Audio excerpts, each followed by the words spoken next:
안녕하세요 여러분, 메리입니다. 지금 제가 조금 더워서 창문을 열어놓느라 소음이 조금 들어갈 수 있다는 점 양해 부탁드리고요.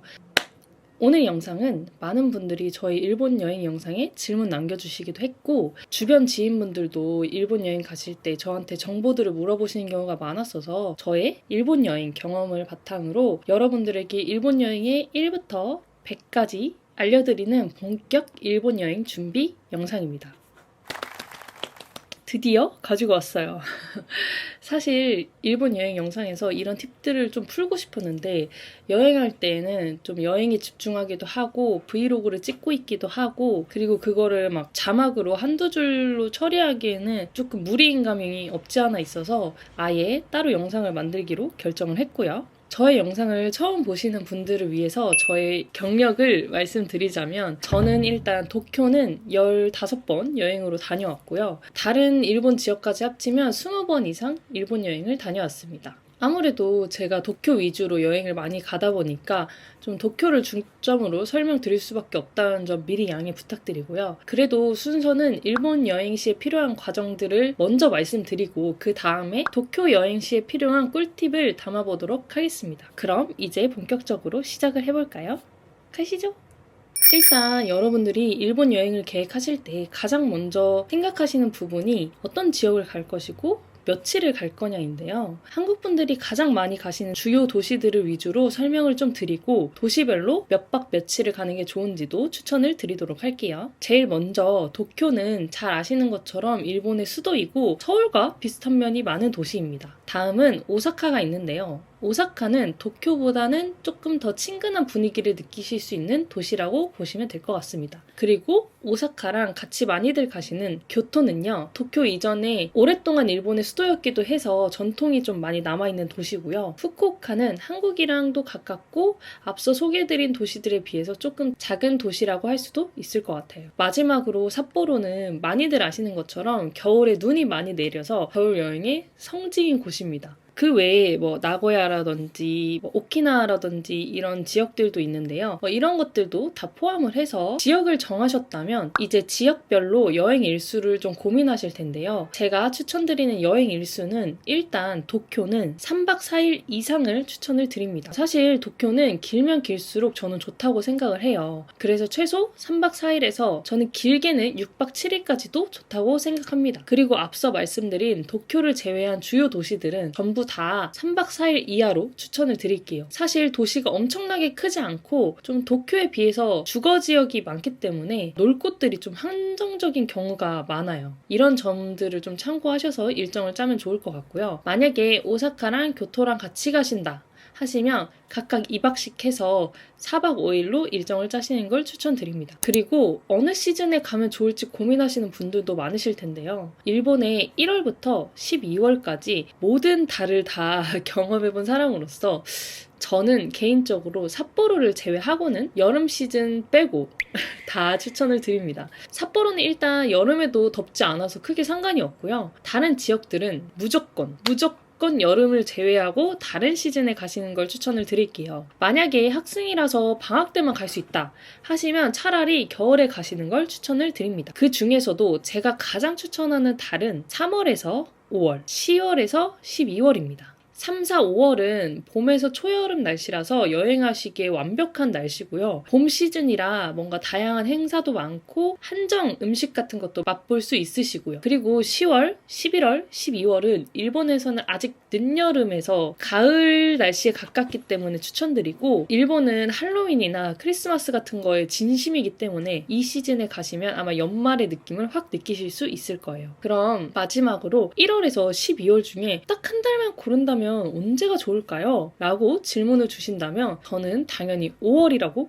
말씀드리고 싶어요. 사실 5월은 전 세계적으로 다 날씨가 좋을 때잖아요. 그래서 가시면 아마 비도 거의 안 오고 일본의 초여름의 느낌을 느끼실 수 있을 거예요. 다음은 항공에 대해서 이야기를 할 건데요. 일단 예약 방법에 대해서 좀 말씀을 드릴게요. 저는 보통 스카이스캐너를 이용하고 있습니다. 여기는 여행사별 항공권 가격을 쭉 비교해주기 때문에 일일이 여행사를 들어가서 찾아보지 않아도 된다는 장점이 있어요. 자, 우선 지역을 정하셨다면 스카이스캐너 항공칸에서 가는 도시를 선택하신 후에 날짜를 맞춰서 검색을 해줍니다. 여기서 꿀팁은 만약 날짜를 아직 정하지 않으셨다면 도시를 선택한 후에 날짜를 선택하는 캘린더에서 일별로 밑에 가격이 떠요. 그러면 비교적 저렴한 날짜라면 파란색으로 밑에 가격이 표시되어 있을 거예요. 그럼 그런 날짜들로 잘 조합을 하셔서 검색을 하시면 저렴한 가격의 항공권을 구매하실 수 있습니다. 그렇게 검색하신 후에 비행 스케줄을 선택을 하셨다면 아래에 여행사별 가격이 쭈르륵 뜰 거예요. 그 중에서 무작정 제일 저렴한 사이트를 들어가서 예약을 한다기보단 좀 유명하거나 본인이 이용해 본 적 있는 여행사로 선택하시는 게 좋습니다. 아니면 여행사마다 별점도 매겨져 있으니까 별점이 높은 사이트를 선택하셔도 되고요. 저는 개인적으로 하나투어, 인터파크 투어, 마이리얼 트립 등을 추천합니다. 그런 안전한 방법을 조금 더 추천을 드리고요. 이번에 제가 12월에 가는 여행은 트리플에서 예약을 했는데 처음 예약하는 거예요. 그래서 한번 다녀오고 후기를 남겨보도록 하겠습니다. 그리고 그렇게 사이트로 이동을 하셨다면 여기서 중요한 팁 하나 나갑니다. 보통 카드사별로 뭐 가격이 뜰 텐데 본인이 거기서 가지고 있는 카드에 카드사를 선택한 후에 결제 금액을 확인을 해요. 그러고 난 후에 만약에 내가 스카이스캐너로 연결된 하나투어 링크에서 예약을 하고 계신다면 하나투어 앱이나 아니면 PC에서 하나투어 사이트를 들어가서 로그인을 하시고 똑같은 항공권을 검색을 해봅니다. 보통 뭐 회원 특가 이런 식으로 붙어있거나 할 거예요. 그러면 그 스케줄을 클릭 후에 똑같이 카드사 할인을 적용해서 가격을 확인합니다. 여기서 거의 대부분 가격 차이가 나요. 어느 쪽이든 더 저렴한 곳이 있을 거예요. 그러면 거기로 예약하시면 됩니다. 보통 스카이스캐너 통해서 연결된 사이트가 자동으로 프로모션이 붙거나 하는 경우가 많아서 그쪽이 더 저렴한 경우가 많은데 여행사마다 자 사이트를 이용하는 경우가 더 저렴할 때도 있으니까 꼭 귀찮더라도 확인하시길 바랄게요. 적게는 뭐 몇천 원 정도 차이지만 저는 한 2만 원 넘게 차이 나는 걸 봤어요. 그래서 우리 몇만 원 더 아껴서 일본 가서 편의점 털면 되잖아요. 그렇게 해서 꼭 확인하시길 바랄게요. 이제 도쿄의 경우에 적용을 해서 조금 더 말씀드리도록 할게요. 일단 항공은 가격대가 크게 상관이 없다면 김포 하네다 라인을 추천드립니다. 김포공항과 하네다공항 전부 다 서울과 도쿄의 시내에서 가까운 공항이고요. 특히 하네다 공항은 시내까지 30분 정도밖에 걸리지 않아요. 근데 대신 나리타는 1시간 반 정도 걸리고 있죠. 그래서 가능하시다면 가격이 크게 상관없으시다면 김포 하네다 라인을 가시는 걸 추천드리고요. 이 경우에는 그냥 빨리 예약하시는 게 제일 저렴합니다. 아무래도 인천 나리타는 주로 저가항공이 운행하고 있고 김포 하네다는 저가항공에 비해서 비교적 고가 항공이라고 표현을 할게요. 고가 항공들이 운행을 하는데 그 말은 즉슨 마일리지 같은 걸로 몇 개월 전부터 좌석이 판매가 될 수도 있고 스케줄이 그만큼 일찍 나온다는 얘기예요. 그래서 일찍 예약할수록 좋고요. 아니면 보통 최저가가 동결일 거예요. 그래서 최소 4개월 전에 하시면 더 비싸지기 전에 예약이 가능합니다. 제가 찾아보니까 보통 42만 원에서 45만 원 정도가 최저가인 것 같아요. 그러니까 이 점을 참고하셔서 4개월 전에 예약하시면 최저가로 예약을 하실 수 있을 거예요. 그리고 인천 나리타로 가시는 분들 중에서 마일리지나 위탁 수화물 무게 때문이 아니라면 대한항공보다는 저가항공을 이용하시는 걸 추천드려요. 그럼 저가 항공사 중에 추천하거나 비추천하는 항공사가 있나요? 라고 질문을 주신다면 저는 개인적으로 도쿄나 오사카를 가시는 분들에게는 제주항공은 비추천입니다. 왜냐하면 제주항공만 좀 멀리 떨어진 터미널로 내려주기 때문에 시내까지 가는 열차를 타려면 다른 터미널로 넘어가야 되기 때문이에요. 물론 입국 심사나 이런 거는 좀 빨리 끝날 수도 있지만 체력이 일단 조금 더 소모가 되는 거니까요. 오직 이 이유 때문이지 다른 점에서는 제주항공도 정말 좋다는 점. 그리고 추천하는 항공사는 또 크게 없지만 저는 개인적으로 시간대 때문에 티웨이 항공을 많이 이용하는 편이에요. 좀 도쿄를 왕복하는 그런 비행편이 좀 많은 편이라서 언제든 좀 선호하는 시간대를 선택할 수 있다는 점 때문에 티웨이를 많이 이용합니다. 그렇지만 여러분들이 그냥 시간대 잘 맞는 비행기로 예약을 하시는 거를 가장 추천드려요. 다음은 제 유튜브 댓글 중에 가장 질문이 많았던 숙소에 관한 내용입니다. 일단 일본은 무조건 호텔로 예약하시는 거를 추천을 드리고요. 에어비앤비도 많이 이용하시는데 에어비앤비가 몇 년 전까지는 일본에서 불법이었어요. 허가를 안 내고 에어비앤비를 하는 곳들이 너무 많아서 불법으로 다 해놓고 싹 다 밀어버리는 그런 작업을 한 걸로 알고 있습니다. 그래서 지금은 사업장을 낸 사람만 에어비앤비를 이용할 수 있긴 하지만 아무래도 저는 그래도 분명 분명히 불법은 존재하고 만약에 제가 예약한 곳이 불법으로 운영되는 곳이면 정말 그냥 바로 쫓겨날 수도 있기 때문에 그러한 위험을 감수하면서까지 에어비앤비에 머무르는 거는 별로 추천드리지 않아요. 마지막으로 정말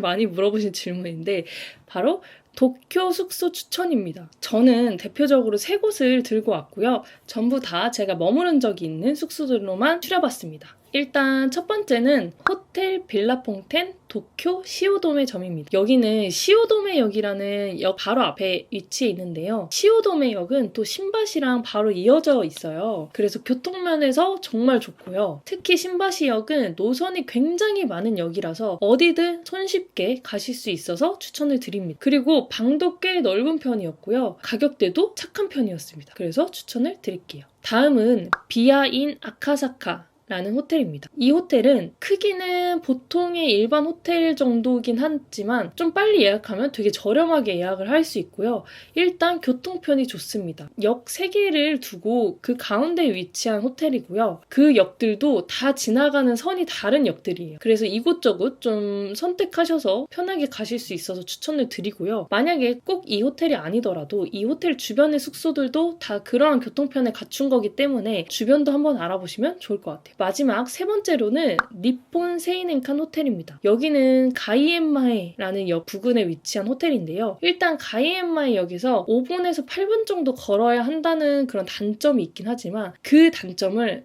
전부 다 이겨버리는 거는 방이 정말 넓다는 점입니다. 제가 가본 일본 숙소 중에서 손에 꼽을 정도로 넓고요. 둘이서 트윈룸에 캐리어를 다 펼쳐도 자리가 남아 돌 정도예요. 그리고 가이엔마에 역이라는 역은 좀 생소하실 수도 있는데 긴자선에서 오모테산도 아오야마 이초메 중간에 있는 곳이라 위치도 오모테산도 즉 시부야랑도 가깝고 캐스트리트 쪽과도 충분히 도보로 이용하실 수 있습니다. 특히 블루보틀과 함께 있는 그 휴먼메이드 매장도 이 호텔이랑 가까우니까 혹시 휴먼메이드 오픈런 하실 분들에게도 이 호텔을 추천드려요. 일단 넓고 쾌적한 게 가장 우선이시라면 저는 이곳을 강력 추천드리고 참고로 대욕탕도 있습니다. 이렇게 저의 도쿄 숙소 3곳을 추천을 해드렸고요. 마지막으로 숙소 구하실 때 팁은 호텔 예약 사이트를 들어가시면 방 면적이 나와 있어요. 그래서 만약 2분이서 가시는 거라면 20제곱미터 이상이신 곳이 그래도 좀 사람이 살만한 정도 크기의 호텔이니까 만약에 10몇 제곱미터다 이러면 거기는 굉장히 좁은 호텔일 거예요. 그래서 혼자 가시는 경우가 아니라면 그런 좁은 곳들은 추천드리지 않고요. 이런 점들도 좀 참고하셔서 예약을 하시면 좋을 것 같습니다. 그 다음에 이제 일본 여행 가기 전에 준비할 것들에 대해서 좀 설명을 해드리려고 해요. 일단 첫 번째로는 유심이냐 이심이냐 도시락을 사용하느냐인데요. 일단 와이파이 도시락은 무게나 부피 면에서 비추고요. 유심이나 이심을 구매하시는 거를 추천을 드립니다. 특히 저는 유심을 더 추천을 드리는데 제가 유심도 이심도 둘 다 안 된다는 후기를 다 많이 봤었어요. 근데 보통 유심을 하신 분들이 현지에서 안 될 경우에 공항 와이파이나 이런 걸 연결해서 이심을 사서 등록을 해놓는 경우가 많은데 이심을 구매하신 분들은 안 될 경우에 결국 공항에서 유심을 좀 비싸게 사거나 하는 경우가 있더라고요. 그래서 이러한 경우에 대비해서 차라리 저는 유심이 조금 더 낫다고 생각을 하고요. 통신사는 무조건 소프트뱅크를 이용하시면 좋습니다.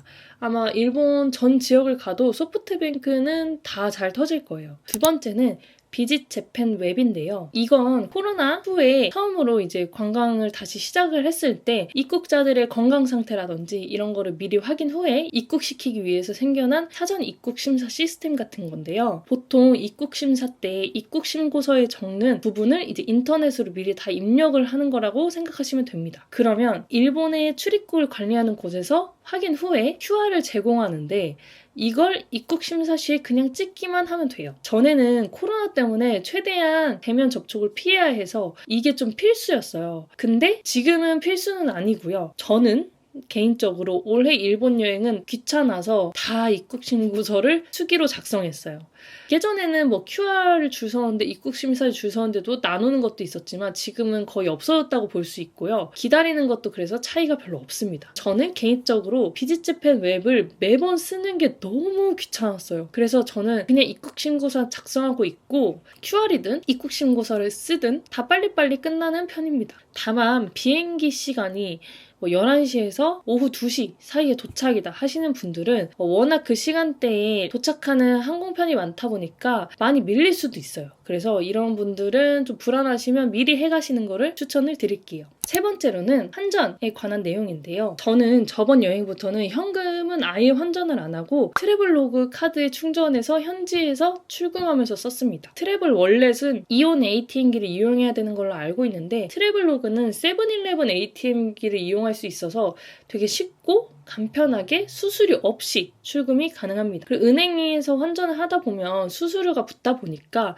저는 트래블로그를 충전해서 현지에서 뽑으시는 방법을 추천드려요. 그리고 네 번째로는 교통편이 있는데요. 저는 개인적으로 메트로패스 이런 교통권보다는 교통카드 이용을 추천을 드립니다. 다른 지역들은 크게 상관이 없지만 도쿄는 일반 교통카드인 스이카, 파스모 이런 것들은 이제 발급이 중지가 됐어요. 그래서 그런 분들은 이제 28일 이내로 여행을 하신다면 웰컴 스이카라는 여행자를 위한 교통카드를 이용하시면 됩니다. 교통권, 그러니까 메트로패스 같은 거는 보통 JR 노선이 이용이 안 되는데 저는 JR 노선을 아예 이용 안 하는 거는 거의 불가능에 가깝다고 생각을 해서 비추천이고요. 만약 여행 일정을 다 미리 짜시고 교통편까지 싹 다 확인을 하셨는데 내가 JR을 이용을 하는 경우가 없다 하시면 교통권으로 사셔도 저는 괜찮을 것 같아요. 도쿄는 이제 일회용 티켓을 끊는 것도 처음 가시는 분들은 좀 복잡하다고 느끼실 수도 있고 노선마다 티켓을 뽑는 그런 창구가 다 다른 경우가 있기 때문에 헤매실 수도 있어요. 왜냐면 저도 헤매거든요. 그래서 그냥 마음 편하게 교통카드를 이용하셔서 그때그때 부족하면 충전하고 하는 식으로 하시는 걸 가장 추천드립니다. 그리고 요즘에 애플페이에도 그런 스이카랑 파스모, 이코카 이런 거를 등록을 하실 수가 있는데 이거는 이제 애플페이에 현대카드가 들어있는 사람들만 가능하고요. 현대카드 있으면 하시는 것도 나쁘진 않지만 이게 충전 자체가 애플페이에 있는 현대카드에서 긁히는 거기 때문에 아무래도 그에 대한 외화 수수료 같은 게 붙겠죠? 그래서 그런 것 때문에도 저는 또 비추입니다. 다음은 여행을 계획하실 때 가장 중요하게 생각하는 부분인 비용 에 관한 내용입니다. 저도 경비가 얼마 정도 들었는지 묻는 댓글들이 많이 달리곤 해요. 근데 사실 저는 경비를 항상 항공이랑 숙소, 여행 시에 쓰는 돈 이렇게 다 따로따로 보기 때문에 총 경비에 대한 생각을 해본 적이 없어서 설명드릴 때도 좀 따로따로 말씀을 드리도록 할게요. 일단 도쿄를 기준으로 했을 때 항공과 숙소는 합쳐서 3박 기준 최소 50만 원대부터 시작한다고 보시면 돼요. 그리고 최대는 무한입니다. 물론 비행기나 호텔을 저렴하게 예약해서 50만 원보다 더 저렴하게 가실 수도 있어요. 근데 저는 평균적으로 항상 50만 원대부터 시작을 했습니다. 그리고 현지에서 사용하는 비용은 하루에 저는 10만 원으로 잡고 있는데요. 엔화로 치면 1만 엔으로 잡은 거예요. 보통 이 10만 원은 식사, 교통비, 그리고 커피 한 잔 마시거나 그리고 약간의 쇼핑을 합한 비용입니다. 3박 4일이라면 항공, 숙소, 식사, 교통비 등등등 다 합쳐서 경비가 100만 원 이하로도 나올 수 있겠죠. 그리고 여기에 여러분들이 메인으로 쇼핑하실 것들에 대한 비용을 추가하시면 됩니다. 제가 앞서 말씀드린 약간의 쇼핑의 정도는 키디랜드나 그런 캐릭터샵에서 키링을 하나 산다거나 아니면 가차를 몇 개 뽑는다거나 이런 정도의 정말 간단한 쇼핑이에요. 그래서 여러분들이 만약에 쇼핑이 목적이시라면 미리 살 물건의 가격을 알아보신 뒤에 기본 경비에 본인의 쇼핑 예산을 더해서 경비를 계산하시면 될 것 같습니다. 참고로 앞으로도 여행 경비를 알려드린 거 조금 힘들지 않을까 싶고요. 제가 그런 걸 또 계산할 수 있는 능력이 안 돼요. 그래서 이런 부분 또 앞으로도 양해를 부탁드리겠습니다.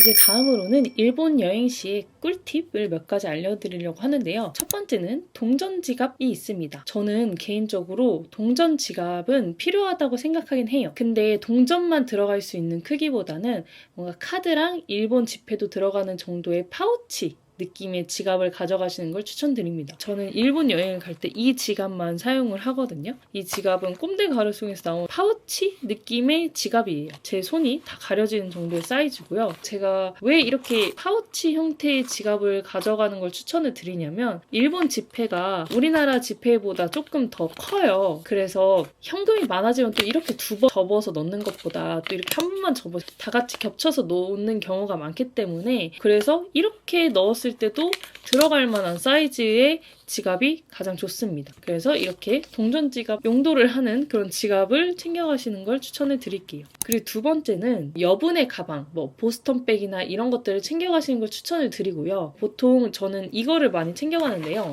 신혼에서 구매한 가방인데 이렇게 부피 차지를 많이 안 하지만 좀 많이 담을 수 있는 가방을 가져가시는 게 좋아요. 얘도 접으면 되게 부피 차지를 안 하거든요. 그래서 만약에 이걸 쓰지 않아도 다시 캐리어에 담아올 때 크게 부담이 없고요. 그리고 얘가 생각보다 밑면도 엄청 넓고 해서 굉장히 많이 들어갑니다. 그래서 이런 애들을 좀 가져가시면 아무래도 조금 더 많이 쇼핑을 하실 수 있으니까 이런 것들을 추천을 드리고요. 너무 산 게 많다 하면 여행 내내 입은 옷들을 어차피 다 세탁을 할 거니까요. 이런 데에다가 챙기고 뭐 먹을 거라든지 쇼핑한 거는 다 캐리어에 챙겨서 오는 편입니다. 그리고 세 번째는 어댑터에 관련된 내용인데요. 보통 이렇게 생긴 돼지코가 있고 이런 멀티 어댑터가 있는데요. 저는 개인적으로 이런 거 하나는 꼭 챙겨가시는 거를 추천드릴게요. 고데기나 고속충전기는 그냥 돼지코로 쓰실 때 고장나는 경우도 있기 때문에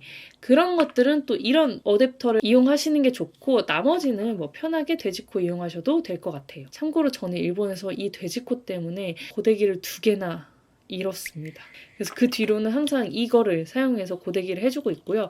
요즘에는 뭐 볼트 호환이 되게 잘 되어 있어서 크게 무리는 없으실 텐데 좀 내 고데기가 오래됐다 이러시는 분들은 꼭 이런 걸로 사용하시는 걸 추천해 드립니다. 그리고 마지막으로 고데기 얘기가 나왔으니까 말씀드리는 건데 일본은 무선 고데기 반입이 안 됩니다. 여러분 참고해주세요. 다음으로는 여러분들이 이제 짐을 싸실 때 만약 한국이랑 일본이랑 기온 차이가 많이 나서 좀 감이 안 잡히신다거나 아니면 좀 미리 옷을 사두려는데 여행 때 날씨가 어떨지 모르겠을 때가 있잖아요. 그래서 공교롭게 또 모든 달에 다 일본을 가본 사람으로서 월별 옷차림에 대해서 좀 꿀팁을 드리도록 할게요. 참고로 삿포로는 완전히 다르기 때문에 그건 따로 검색해 보시는 걸 추천드립니다. 일단 1월에서 2월은 한국의 11월에서 12월 정도의 기온이에요. 한국의 1, 2월보다 훨씬 따뜻한 편이고요. 한국에서 만약에 지금 이거 입으면 조금 많이 춥겠는데? 근데 입고 싶어 하시는 그런 옷 정도는 입으실 수 있을 거예요. 그래도 겨울이라 춥긴 추우니까 따뜻하게 입으시는 거를 추천을 드립니다. 그리고 3월에서 5월은 제가 아까 말씀드린 것처럼 그냥 말도 안 되는 완벽한 봄 날씨이기 때문에 그냥 봄옷으로 챙겨가시면 되고요. 한국이랑 비슷하거나 더 따뜻합니다. 보통 한국은 3월에서 4월까지 꽃샘추위가 오는데 일본은 그런 게 딱히 없기 때문에 크게 걱정을 안 하셔도 돼요. 그리고 5월에는 또 20도 후반대까지 올라갈 수도 있어서 이제 가볍게 입으시는 걸 추천드리지만 일교차가 크기 때문에 가디건 같은 겉옷을 챙겨가시는 것도 좋습니다. 6월에서 7월은 장마가 있을 수도 있으니까 가기 전에 꼭 날씨 체크하시고 우산 챙겨가시는 거를 추천드릴게요. 그리고 여름이기 때문에 당연히 여름 옷으로 챙기면 됩니다. 그리고 8월은 그냥 가지 마세요. 가지 마시고요. 근데 만약에 그래도 가신다면 최대한 옷이 피부에 안 닿게 그 좀 면적이 좀 적은 옷으로 챙겨가시면 좋을 것 같아요. 왜냐하면 되게 습하기 때문에 많이 닿으면 닿을수록 되게 힘들어요. 그래서 조금 면적이 작은 그런 옷들로 챙겨가시면 좋습니다. 또 9월까지는 아직 여름이에요. 그냥 똑같이 여름인데 8월보다는 조금 덜 더운 편입니다. 그래서 여름 옷을 챙겨가시면 되고요. 10월에서 11월은 이제야 조금 가을의 느낌이 나는 때예요. 근데 낮에는 아직도 더울 수가 있어서 얇은 옷이나 낮에는 반팔 입고 저녁으로는 가디건 걸치는 이런 식으로 입으면 좋을 것 같아요. 마지막으로 12월은 이제 정말 찐 가을의 느낌입니다, 여러분. 우리나라의 10월에서 11월 정도라고 생각하시면 되는데 그것보다 조금 더 따뜻할 수도 있어요. 저는 참고로 12월 중순에 맨투맨 안에 뭐 긴팔티 입고 청바지 이렇게 입었는데도 안 추웠습니다. 참고로 저는 추위를 엄청 타는 사람인데도 그 정도였으니까 너무 걱정하지 마시고 그래도 가기 전에 한번 날씨 체크해보시는 것도 좋을 것 같아요. 확실한 거는 일본의 겨울은 한국의 겨울보다 훨씬 따뜻하고요. 여름은 비슷비슷하거나 아니면 일본이 조금 더 덥다고 생각하시면 될 것 같아요. 그리고 저는 날씨 확인을 일본의 텐키라는 사이트에서 하고 가는 편입니다. 어플도 있다고 하니까 뭐 가기 전에 자주 확인하실 분들은 어플 설치하셔서 보는 것도 좋을 것 같아요. 저는 뭐 구글 이런 데에서 텐키 검색해서 이용하는 편입니다. 다음은 간단한 일본어를 몇 개 좀 알려드리고자 하는데요. 요즘은 파파고 같은 걸로 번역이 좀 쉬워졌지만 또 저희가 알아두고 가면 유용하게 쓸만한 일본어를 알려드리려고 해요. 이 정도만 해도 여행 때는 또 큰 문제가 없다는 거 참고해 주시면서 들어주시면 좋을 것 같습니다. 일단 가장 많이 쓰는 3대장이 있어요. 첫 번째는 스미마셍, 그리고 두 번째는 아리가또 고자이마스, 세 번째는 다이저브 데스입니다. 이 세 개는 정말 생각보다 엄청 많이 쓰고요. 스미마셍 같은 경우에는 별거에 닿습니다. 저기요라는 의미도 되고요. 뭐 지하철에 나갈 때 막혀있다, 잠시만요 이런 느낌으로 스미마셍 쓸 수도 있고요. 그리고 죄송할 때도 스미마셍 이렇게 쓸 수 있습니다. 그리고 스미마셍에 대한 좀 팁을 하나 드리자면, 이제 예를 들어서 저랑 뭐 친구랑 같이 가서 사진을 찍고 있는 상황이다 했을 때 지나가는 행인분들이 이제 그 사이를 지나가야 되는 상황일 때 저희가 사진을 찍는 걸 보고 멈추거나 아니면 멈추려고 하신다 하실 땐 우리나라 말로는 괜찮아요 지나가세요 이렇게 말을 하잖아요. 그래서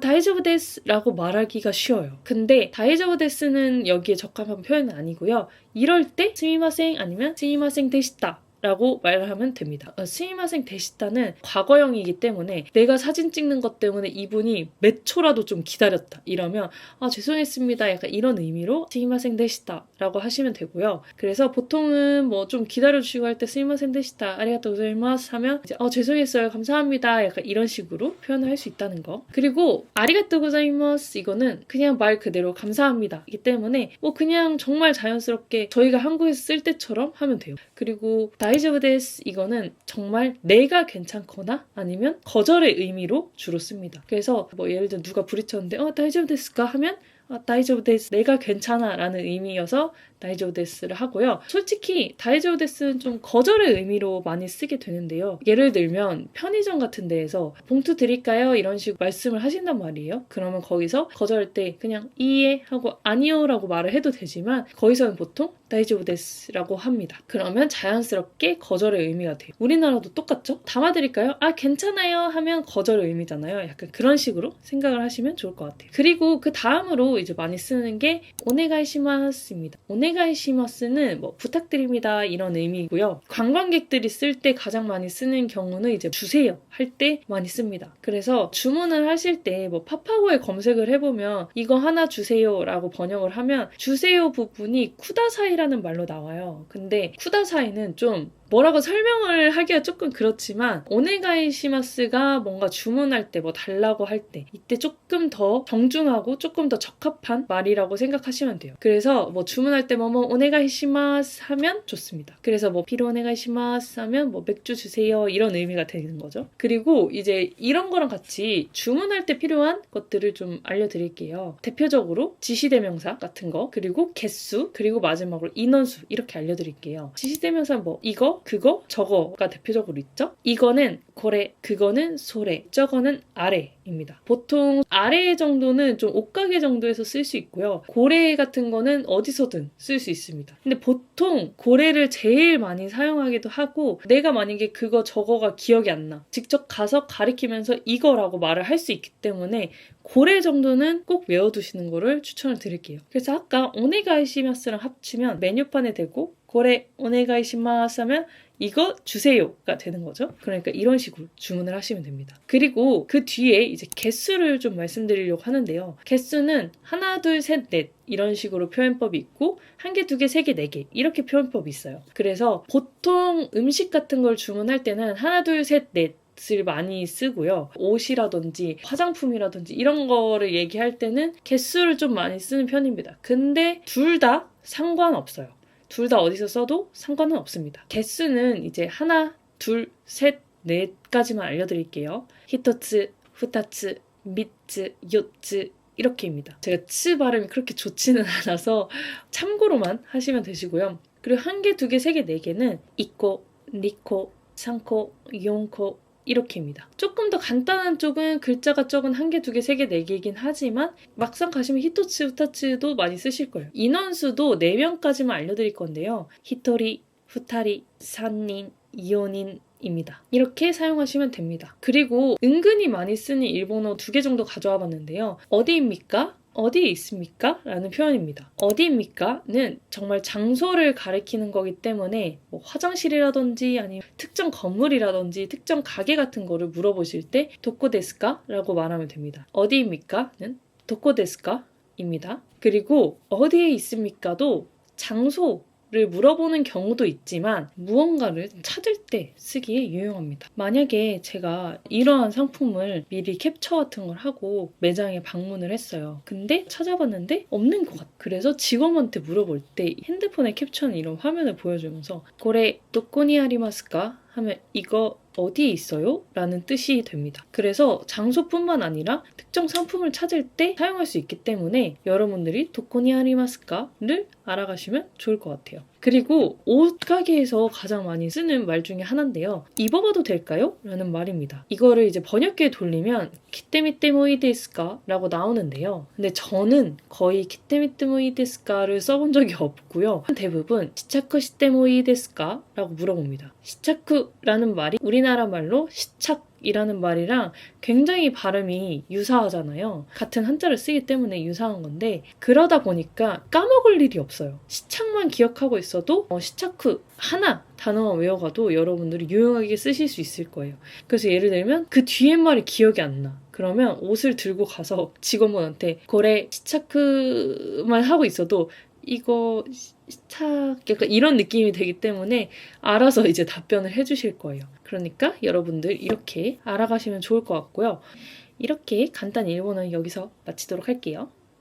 다음은 일본에 가면 사와야 하는 것들에 대한 이야기인데요. 사실 일본에 가서 꼭 사와야 할 것들은 전 딱히 없다고 생각하긴 합니다. 근데 일본을 자주 가기 때문에 제가 평소에 쓰는 화장품이라든지 이런 게 다 떨어지지 않는 이상 뭘 엄청나게 사오는 편이 아니에요. 그건 저의 경우고요. 그럼에도 추천을 좀 해드리자면 첫 번째는 지역별 명물, 특산품이라고 불리는 것들입니다. 일본은 지역 특산물이 정말 잘 되어 있기도 하고요. 지역의 특색을 드러내는 음식이나 아니면 굿즈 같은 것들이 많이 나오는 편이에요. 그래서 그런 것들은 보시면 꼭 사오시기를 추천을 드리고요. 두 번째는 소포장된 과자나 소품 등을 사오는 거를 추천을 드립니다. 일본은 과자나 초콜릿, 그리고 문구용품 등등 소포장된 게 굉장히 많이 있어요. 그래서 회사에서나 학교에서 하나씩 뜯어서 먹거나 아니면 여러 사람에게 선물하기도 좋고요. 그래서 그런 것들을 사오시면 좋을 것 같습니다. 그리고 세 번째는 일본이 더 저렴한 상품들입니다. 예를 들면 명품이라든지 일본 화장품이라든지 아니면 전자기기, 술 이런 것들이 있고요. 이건 여러분들이 원하시는 게 있다면 미리 알아보고 가셔서 구매하시면 좋을 거예요. 참고로 지금 찍고 있는 이 캐논 카메라도 일본에서 한국보다 20만 원이나 더 저렴하게 구매를 했습니다. 그리고 아까 지역별 특산품이랑 비슷한 맥락인데요. 네 번째는 그 계절에만 나오는 음식들입니다. 참고로 사올 수 있는 과자 같은 것들도 있고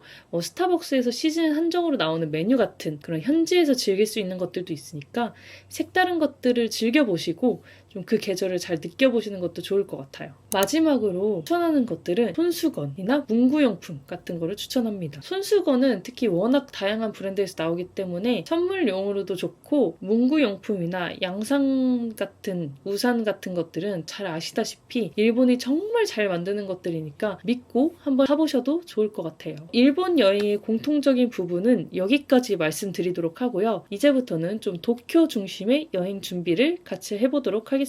참고로 이 뒤에도 제가 맛집 찾는 꿀팁이라든지 이런 것들을 넣어 놓을 거니까요. 그 부분이 궁금하신 분들은 뒤로 한번 가셔서 보셔도 좋을 것 같습니다. 그러면 도쿄 얘기를 본격적으로 시작할게요. 자, 이제 본격적으로 도쿄에 대한 이야기를 시작하도록 할게요. 일단 도쿄 여행을 계획할 때 어디를 가야 할지 모를 수도 있잖아요. 그래서 먼저 제가 추천하는 도쿄의 동네들을 말씀드리도록 하겠습니다. 제가 제일 먼저 추천하는 도쿄 동네 지역을 소개를 해드리고자 하는데요. 가장 먼저 추천드리는 곳은 시부야입니다. 제 도쿄 여행 영상을 보신 분들은 아시겠지만 제가 도쿄를 가는 이유에 8화를 차지하고 있는 게 시부야예요. 시부야는 쇼핑과 먹거리, 놀거리의 천국이라고 불릴 만한 곳이고요. 시부야 내에서도 다양한 분위기를 느끼실 수 있어서 갈 때마다 새로운 느낌을 받으실 수 있을 거예요. 보통 신주쿠를 많이 가시는데 저의 도쿄 15번 짬으로 감히 말씀을 좀 드리자면 사실 굳이 신주쿠는 가실 필요가 없다고 느끼고요. 저도 디즈니 스토어 같은 특정 매장을 갈 때를 제외하고는 신주쿠는 이제 가지 않습니다. 제 영상을 보시는 분들은 아실 거예요. 특히 신주쿠역은 출입구가 막 100개가 넘을 정도로 엄청 복잡하고 미로 같아서 처음 가시는 분들은 물론 몇 번 가신 분들도 헤맬 수밖에 없는 곳이에요. 그래서 저는 신주쿠는 비추 하고요. 신주쿠에 있는 거 시부야도 다 있으니까 시부야에서 노는 걸 더 추천을 드립니다. 그리고 다음은 도쿄의 대표 관광지인 아사쿠사입니다. 아사쿠사는 센소지라는 큰 절이 있는데 이곳에는 매년 많은 해외 관광객들이 찾아오는 곳이에요. 가보면 아시겠지만 서양인들이 특히 많은 곳입니다. 약간 외국인이 서울에 놀러와서 경복궁 가는 거랑 비슷한 느낌이라고 생각하시면 돼요. 센소지를 들어가는 길에 상점가도 쭉 이어져 있고 거기에서 많은 기념품들도 파니까요. 구경하는 재미도 있으실 거예요. 여기는 특히 아직 아사쿠사를 한 번도 방문해보지 않으셨거나 도쿄를 처음 방문하시는 분들에게 추천드립니다. 다음은 특정 동네는 아니지만 꼭 가야 하는 곳인데요. 바로 도쿄타워의 주변 동네들입니다. 대표적으로 롯본기, 다이몬, 아자부주반 등이 있는데요. 여기서 뭐를 한다기보다는요. 도쿄타워는 전망대 같은 곳에서 보는 것도 좋지만 주변에서 두 눈에 가득 담으시는 거를 추천을 드리기 때문에 이런 동네들을 다니시면서 두 눈에 도쿄타워를 정말 가득 담으시면 좋을 것 같습니다. 그리고 특정 장소로는 시바코엔이라는 공원도 있고요. 여기 가시면 피크닉을 즐기면서 도쿄타워를 같이 보실 수 있을 거예요. 또 이와 같은 느낌으로 추천드리는 곳은 디즈니입니다. 도쿄에는 디즈니랜드와 디즈니시가 있는데요. 디즈니랜드는 좀 아기자기하고 어트랙션의 재미보다는 디즈니 특유의 분위기를 느낄 수 있는 곳이에요. 랜드에는 신데렐라 성이 있고요. 밤에는 불꽃놀이도 진행을 합니다. 도쿄 디즈니랜드의 특징은 미키, 미니와 같은 디즈니 오리지널 고전 캐릭터들의 굿즈들이 많아요. 그래서 뭔가 고전 디즈니를 좋아하시는 분들이라면 정말 좋아하실 것 같고요. 반면에 디즈니시는 랜드보단 어트랙션이 재미있는 편입니다. 이건 저의 주관적 의견일 수도 있긴 한데 랜드의 어트랙션은 정말 노잼이라서 아마 C가 더 재밌다고 느끼실 거예요. 그리고 디즈니시 입구를 가기 위해서는 미키 열차를 타야 하는데 거기서부터 디즈니 낭만이 미쳤습니다. 그리고 또 세계 유일하게 바다가 배경인 디즈니 테마파크이기 때문에 특별함도 느끼실 수 있을 거예요. 이런 점들을 참고하시거나 타고 싶은 어트랙션 등을 고려하셔서 랜드나 시 둘 중에 본인에게 더 적합하신 곳으로 방문하시면 될 것 같습니다. 마지막으로 근교 지역 두 곳도 추천을 드리려고 하는데요. 대표적으로 가마쿠라와 가와고에가 있습니다. 가마쿠라는 바닷가를 보면서 탈 수 있는 기차, 즉 에노덴을 탈 수 있고요. 슬램덩크에 나오는 배경지이기도 합니다. 바다를 좋아하시는 분들은 방문해 보시는 것도 좋을 것 같아요. 그리고 가와고에는 고구마 마을로 유명한 곳인데 여기는 가마쿠라보다 조금 더 고즈넉하고 조용한 분위기고요. 개인적으로 일본 감성이 정말 낭낭한 곳이라고 느꼈고 제가 좋아하는 곳 중에 한 곳입니다. 만약 일정을 길게 잡으셨다 하시면 두 곳 다 하루씩 가보시는 걸 추천드릴게요. 다음은 도쿄의 동네별 분위기를 좀 소개해드리고자 하는데요. 정확히는 분위기별로 해당되는 동네를 말씀드리려고 합니다. 첫 번째로는 대도시 느낌의 동네들입니다. 일단 이곳들은 거주하는 건물보다 회사나 쇼핑센터 등의 건물들이 더 많은 곳이에요. 대표적으로 신주쿠, 시부야, 도쿄역 부근, 긴자 등이 있습니다. 물론 구석구석 다니면 주택이나 맨션 같은 것들이 많이 있기는 하지만 관광객의 입장에서 봤을 때는 그런 것보다는 회사나 쇼핑센터 등을 더 많이 볼 수 있고요. 그리고 두 번째로는 부자 동네들이 있습니다. 부자 동네는 찐으로 부자들이 사는 동네인 곳도 있고 있고요. 돈 많이 있는 사람들이 많이 갈 것 같은 뭔가 그런 고급스러운 분위기의 동네들을 말씀드리려고 하는데 일본어로는 오샤레라고 하는 그런 느낌의 동네입니다. 대표적으로 다이칸야마, 아오야마, 오모테산도, 지우가오카 그리고 로pongi가 있습니다. 로pongi는 찐으로 집값이 높은 동네여서 넣어본 거고요. 이런 동네들은 좀 브런치 카페 같은 데들이 많이 있고 그냥 아무 생각 없이 브런치 먹었다가 막 10만 원 넘게 뜯기는 그런 동네들이에요. 다이칸야마는 강아지들이 많고요. 여기서 또 부자 동네임을 느낄 수 있는 거죠. 아오야마나 오모테산도는 명품 매장이나 편집숍들이 많이 있는 곳입니다. 세 번째로는 빈티지가 많고 동네 자체가 아기자기한 느낌이 가득한 곳들입니다. 대표적으로 시모키타자와 키치조지, 호엔지가 있습니다. 시모키타자와는 빈티지 의류로 유명하고요. 호엔지는 소품샵으로 유명한데요. 이 둘의 매력을 합친 곳이 키치조지라고 생각하시면 됩니다. 네 번째로는 로컬들이 많이 찾는 곳이자 거주하는 분들도 많은 동네들이에요. 대표적으로 나카메구로, 에비스, 이케부쿠로, 아카사카, 우에노가 있습니다. 특히 나카메구로와 이케부쿠로는 사람들도 많이 거주하는데 놀 것도 볼 것도 많은 동네들이에요. 관광객도 꽤 있지만 대부분 로컬 분들이 자주 이용하는 곳입니다. 에비스나 아카사카는 퇴근하고 저녁 먹으러 많이 가는 느낌의 동네고요. 우에노는 약간 다양한 연령대의 사람들이 모여있는 곳입니다. 다섯 번째로는 카페가 많은 느낌의 잔잔한 동네입니다. 대표적으로 다이칸야마, 지유가오카, 요요기, 가와고에가 있습니다. 동네 자체가 시끄럽지 않고 굉장히 조용한 느낌이에요. 그래서 그냥 돌아다니기도 좋고 곳곳에 카페들도 꽤 많이 있어서 산책하시다가 커피 한 잔 마시면 좋은 곳들이에요. 여섯 번째로는 요즘 뜨는 동네들인데요. 이거는 2024년 하반기 기준이고요. 일본 맛집을 소개하는 인스타 계정 같은 곳에서 요즘 자주 보이는 동네들이에요. 바로 니시오기쿠보, 메구로, 산겐자야입니다. 니시오기쿠보는 고즈넉한 분위기의 식당들과 카페들이 꽤 있어서 자주 보였었고요. 그리고 메구로는 요즘 특히 진짜 요즘 가게들이 정말 많이 생겨나는 것 같더라고요. 산겐자야는 사실 요즘뿐만 아니라 작년 말부터 계속 뜨던 동네입니다. 특히 메구로와 산겐자야는 주로 이자카야가 많이 생겨난 동네라서 낮보다는 저녁에 가시는 걸 추천드리고 인기가 굉장히 많으니 가게를 찾으신 뒤에 미리 예약하고 가시는 거를 추천드릴게요. 그리고 일곱 번째로는 바다가 보고 싶다 하시면 대표적으로 오다이바와 가마쿠라가 있습니다. 가마쿠라는 아까 말씀드린 것처럼 근교 중에 한 곳인데 정말 바닷마을이고요. 오다이바는 도쿄 시내랑 가까운 곳인데 레인보우 브릿지가 되게 유명하고 쇼핑센터나 이런 다양한 것들도 많기 때문에 즐기고 오시기에도 좋습니다. 그리고 회사가 정말 많은 동네들이 있어요. 대표적으로 신바시, 도쿄역, 신주쿠, 롭pongi에서 아카사카 지역이 있습니다. 제가 여기를 굳이 언급하는 이유는 사실 회사가 많다는 거는 교통편이 좀 좋거나 점심으로 먹을 만한 게 많은 곳들입니다. 이런 곳들의 주변 가게들은 점심에만 운영하는 맛집들도 있고 하다 보니까 이런 것들도 한번 찾아보셔서 가시는 걸 추천을 드립니다. 그리고 또 은근히 직장인들이 많이 가는 맛있는 로컬 이자카야들도 많기 때문에 이런 것들도 참고하셔서 가시면 좋을 것 같아요. 이제 동네 이야기를 좀 하다 보니까 동네별로 좀 유명한 음식들을 정말 몇 개만 말씀드리도록 할게요. 일단 시모키타자와는 카레가 굉장히 유명한 곳이고요. 그리고 아카사카는 장어가 유명합니다. 그리고 긴자는 스시가 유명합니다. 긴자에서 밑으로 좀 내려오면 츠키지라는 역이 있고 츠키지 시장이 있는데 여기는 수산시장이에요. 그래서 츠키지 쪽에서 스시를 먹으시는 걸 추천을 드릴게요. 그리고 우에노도 스시가 유명합니다. 아카사카랑 같이 또 장어가 유명한 곳은 근교 중에 가와고에가 유명합니다. 이제 대망의 도쿄 맛집 추천을 해드리려고 하는데요. 제가 가봤던 집 중에서만 추천을 해드릴 예정이고요. 가본 곳들 중에서도 또 간 집이 있다거나 이런 것들도 제가 언급을 해드리도록 할게요.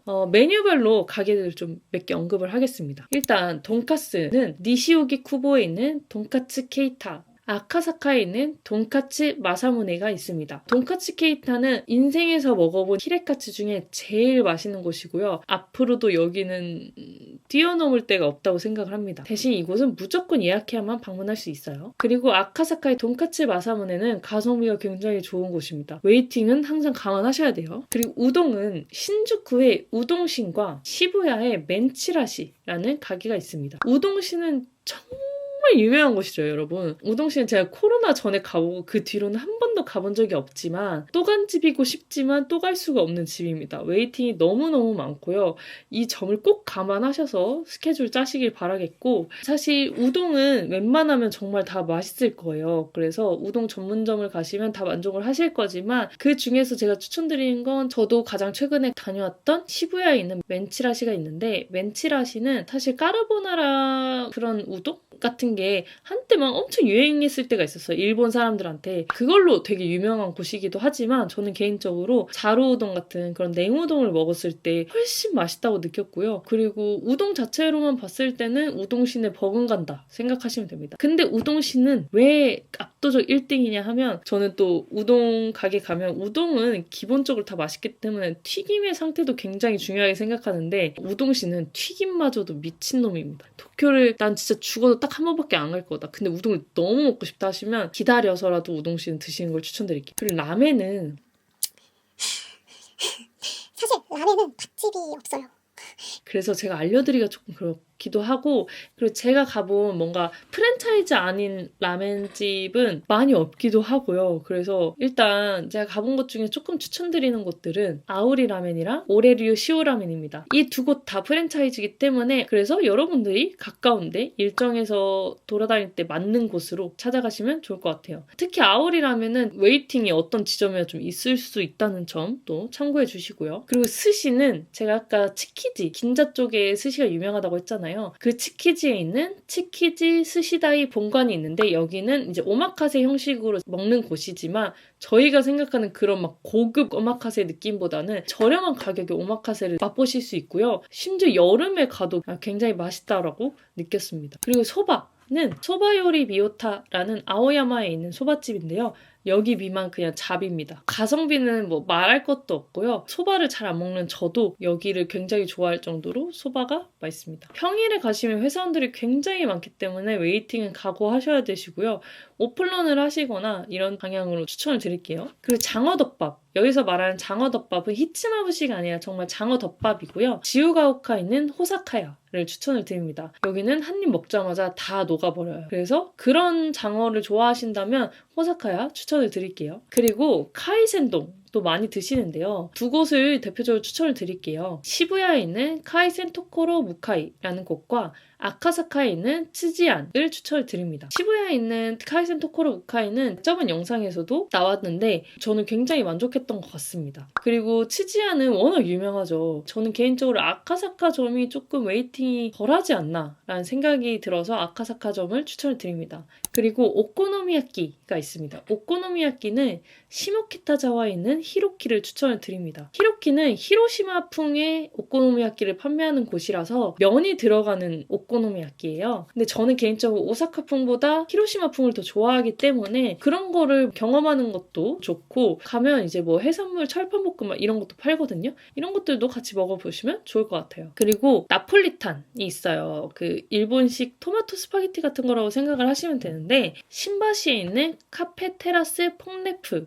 키치조지에 있는 카야시마를 추천을 드립니다. 카페테라스 퐁레프는 궁극의 나폴리탄으로도 유명한 곳인데요. 저는 나폴리탄 특유의 그 토마토 케첩 맛보다 수제로 만드는 그런 토마토 소스를 쓰시나? 라고 생각이 들 정도로 생각보다 굉장히 고급집 맛이었습니다. 이곳은 금요일을 제외하고는 평일 낮에만 장사를 하시는 걸로 알고 있어요. 그래서 시간 꼭 체크해서 가시는 걸 추천을 드리고요. 그리고 키치조지에 있는 카야시마는 저는 개인적으로 여기서는 다른 메뉴는 추천을 안 하고 나폴리탄만 드시는 걸 추천을 드립니다. 그리고 타코야끼가 있습니다. 타코야끼는 시부야에 있는 와라타코라는 곳을 추천을 드립니다. 다양한 메뉴가 있는데 저는 개인적으로 네기마요라는 그 파랑 마요네즈랑 소금 소스가 올라간 타코야끼를 추천드립니다. 이렇게 저희 어마어마한 도쿄 맛집을 좀 풀어봤는데요. 만약에 이 음식도 맛집 추천해주세요 하는 게 있다면 댓글로 남겨주시면 제가 한번 찾아서 말씀을 드려보도록 할게요. 그러면 제가 맛집을 어떻게 찾냐 하시는 분들도 있을 거예요. 일단 두 가지 방법으로 찾고 있는데요. 첫 번째는 구글맵, 두 번째는 인스타. 이렇게 찾고 있습니다. 일단 구글맵으로 찾는 방법은 가려운 동네의 지도를 펼칩니다. 그 뒤에 내가 먹고 싶은 음식, 뭐 오코노미야끼라든지 아니면 뭐 타코야끼라든지 이런 것들을 일본어로 검색을 해요. 일본어를 모르겠다 하시면 뭐 파파고라든지 이런 데 메뉴 한국어로 치면 그대로 나오거든요. 그거 복사해서 검색을 하시면 됩니다. 쭉 보시고 별점이랑 뭐 메뉴 같은 거 보고 괜찮은 곳으로 가시는 걸 추천을 드립니다. 만약 구글맵 내에서 예약이 가능하거나 거기에 연결되어 있는 홈페이지 링크로 예약이 가능하다면 웬만하면 예약하고 가시는 걸 추천을 드릴게요. 특히 도쿄는 예약이 거의 필수라고 생각하시면 됩니다. 그리고 인스타에서 찾는 방법은요. 간단합니다. 내가 가려는 동네, 대표적으로 시부야를 들게요. 시부야에 가타카나로 구루메라고 넣어서 검색을 하면 아마 엄청 많이 뜰 거예요. 한번 이렇게 쭉 보시다가 맛있어 보이는 게시물을 클릭한 뒤에 가게 정보가 나와 있을 텐데 캡처를 하고 갤러리에 들어가서 가게 이름 복사해가지고 구글맵에 검색해 보시는 거를 추천드릴게요. 엄청 맛있어 보이는데 평이 엄청 낮다거나 이런 것들도 있을 수 있거든요. 그러니까 꼭 구글맵에도 검색해 보시는 걸 추천을 드릴게요. 그리고 마지막으로 도쿄 공항에서 시내 가는 방법을 좀 설명을 드릴게요. 나리타 중심으로 말씀을 드릴게요. 일단 대표적으로 나리타 익스프레스나 스카이라이너를 이용해서 시내를 가시는 분들이 많으신데요. 넥스나 스카이라이너 같은 경우에는 우리나라 기차처럼 똑같이 지정석으로 예약을 할 수 있고요. 그리고 똑같이 열차 느낌이 많이 납니다. 그리고 장점은 이제 음식 섭취가 가능하다는 점. 근데 이제 시간이 엄청나게 빠른 건 아니지만 그렇게 가성비가 좋은 것도 아니라고 저는 생각은 합니다. 그리고 숙소가 만약에 신주쿠 쪽에서 이제 이케부쿠로 이 서북 쪽이 아니라면 저는 개인적으로 게이제이 나리타 스카이 액세스라는 열차를 이용하시는 걸 추천드려요. 이건 지하철 같은 개념인데요. 걸리는 시간은 비슷한데 가격은 반값이라고 생각하시면 됩니다. 그래서 이거를 추천을 드리고요. 아사쿠사나 우에노 같은 데에서 숙소를 잡으시는 분들은 더욱더 추천을 드릴게요. 그리고 공항버스도 많이 이용하시는데 시간 여유가 있으시면 추천을 드리고 시간대별로 좀 차가 막힐 수 있다는 점도 감안을 하셔야 될 것 같습니다. 이렇게 저의 일본 여행 준비 영상을 담아보았는데요. 좀 유용하셨으면 좋겠고 이걸로 일본 여행 잘 준비하셔서 안전하고 재밌게 잘 여행을 즐기다 오셨으면 좋겠습니다. 그러면 저는 또 다음 영상으로 찾아뵙도록 할게요, 여러분. 안녕! 뿅!